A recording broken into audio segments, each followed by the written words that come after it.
Recording. Recording? Yeah. We good? Yeah. Let me put this away real quick. I love this new screen for Apple when they do that. Was it the? It's the voice memo. That's tight. Yeah, but normally you had to log in. Yeah. To get it. Okay, so that's pretty cool. So people are using their phones for only certain things. Right. All right. 1, 2, 3.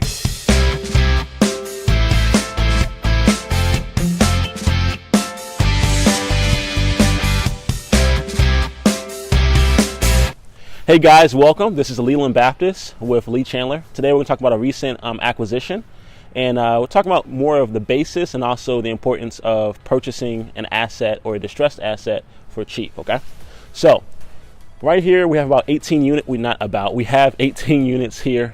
It is essentially a 3-building kind of cut up. Each building is identical. But it's 3 floors, and like I said, it's 3 buildings together, okay, all under one roof. Across the street is another unit. Now I'll kind of walk across there as well. Across the street here is about 38 units, okay, 38 units total.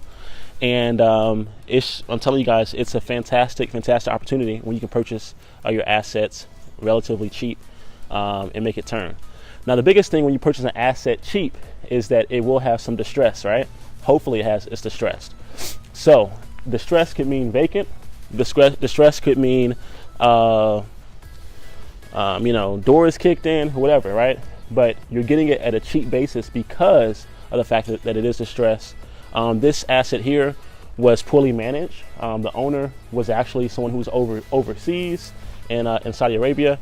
And essentially, he purchased this asset and others like this as a way to diversify his money in the United States. Okay, so the biggest thing we're looking at when it comes to a distressed asset and how to reposition it is going to be 1, the basis, and 2, what all is necessary. Okay.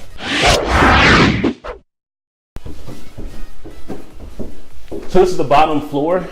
Now these units, believe it or not, are actually 1 bedroom each on the bottom floor. All the other units per building are actually 2 bedrooms, okay? At the very bottom, the reason that these units have less space is because we have a utility room here, which was also once that of a wash and dryer area, okay? So it's pretty dark. I don't want to spook anybody, but the rehab crew has already cleaned everything out that's needed to be cleaned out. So at this point, it's just doing those retouches, okay? So here we have an open area, somewhat of an open area concept. Went ahead and took out all the mechanics that were not necessary. And as you can see here, we have the PEX that's already been taken out. The toilet has been taken out. And essentially what's going to happen is that the plumbing and the rewiring will be done. And this is kind of how it happens when it comes to plumbing and wiring. Essentially, everything is stripped, taken out, and then new is put there. We're going to use PEX, okay? PEX is something that is very, very cheap. It's something when you see the plumbing that it has a red and blue type of plastic tube, okay? In comparison to when people use, give or take, let's say, copper, all right? The reason for that is because 1, copper is more expensive. 2, when someone breaks into a house and they're needing something, they tend to take copper, all right? They don't care necessarily for the PEX or for the plastics. That's why we're doing that there. Because this is a smaller unit on both sides, you'll notice here that it's just a bedroom, right? Just a bedroom. Because we are in the Midwest, what you will see a lot of times is you will see air units and so forth actually inside of the units. This is better to have it inside the unit instead of having it outside. So, I'm sure we've all seen AC units where they hang outside the window, right? And sometimes they go walking away at nighttime. And this is a way to combat that.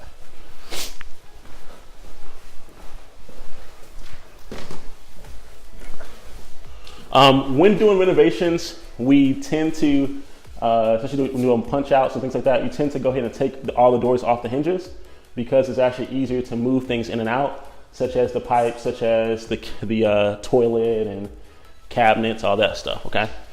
So this here is a example of clearing, all right? This actually was kind of like a bar area, somewhat of an L. You had the appliances over here, but because it's stripped, that's why it kind of looks open, okay? You'll see in some of the other units that the flooring that we have right here, this is actually considered to be a laminate, and it's very inexpensive. So you can find new laminate like this at Home Depot, Menards, here locally, and things like that. It is very, very cheap, and it lays right in pretty good. So watch your head, okay? All right, so this is a good example right here of what the bathroom will and can look like, okay? So it's very inexpensive to get that tile, have it laid down and things like that. All right, we'll go upstairs. Here we go.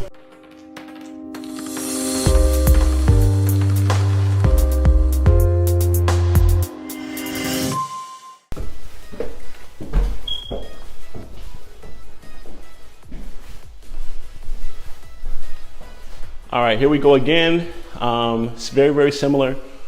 We're basically clearing the canvas, so to speak, of the entire building.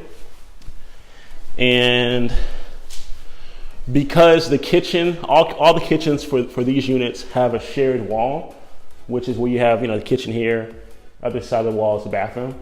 Well, that's because the water pipes can be shared, right?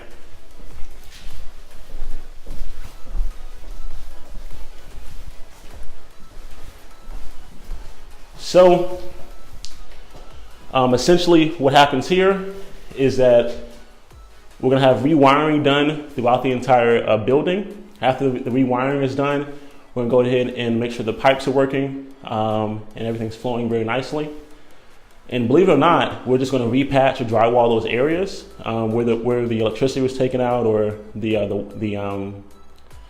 faucet, not faucets, where the electricity was taken out, and also the water lines. And really, that's half the battle. After that, it comes down to the flooring here, putting insulation, going ahead and putting either carpet in the bedrooms, of course, but laminate out there in the common areas. This here is unit 2. So it's not too much.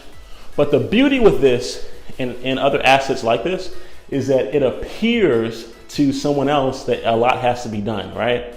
And so that helps you get it at a discount, because it appears that a lot has to be done, and it doesn't. All right. So this, of course, can you see it or no? Yeah. Okay. This, of course, is actually where the toilet would go. This little hole is where all our business goes as individuals, right down there. Some of these can be salvaged, all right, and some of them will have to be reinstalled. Okay, this one is fine; it's intact. It can be salvaged. We can actually buy a plate here from Menards or Home Depot, and just go ahead and place that, get it fitted, place it in there, seal it on, and it's fine. Okay. Toilet, excuse me. The tub is the same thing. Okay. A lot of these tubs are already in decent shape. Clean them out, refit them, have them cuffed to the wall correctly and tighten, and then have the water flow. That's really it.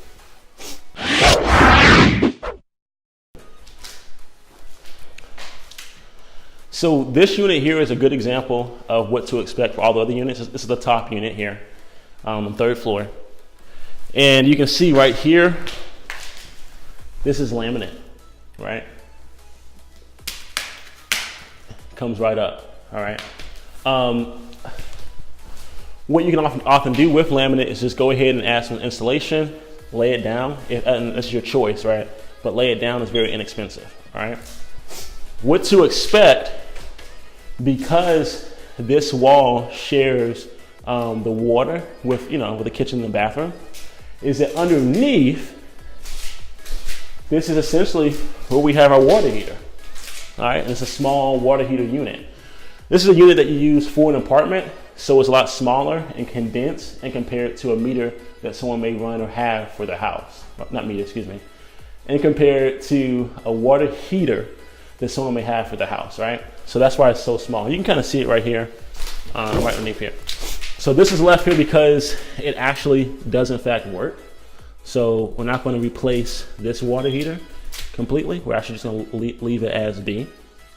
But in some of the units, the water heater was in bad shape and just did not work, okay?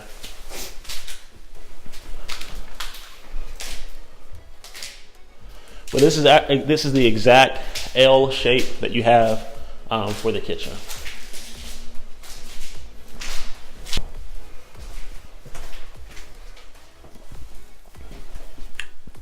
Same thing as before. This particular vanity just was not good, right? So we had to get that taken out. But like I said earlier, most of the tubs were fine, so we're going to leave them there. Really, so all the same, all the same.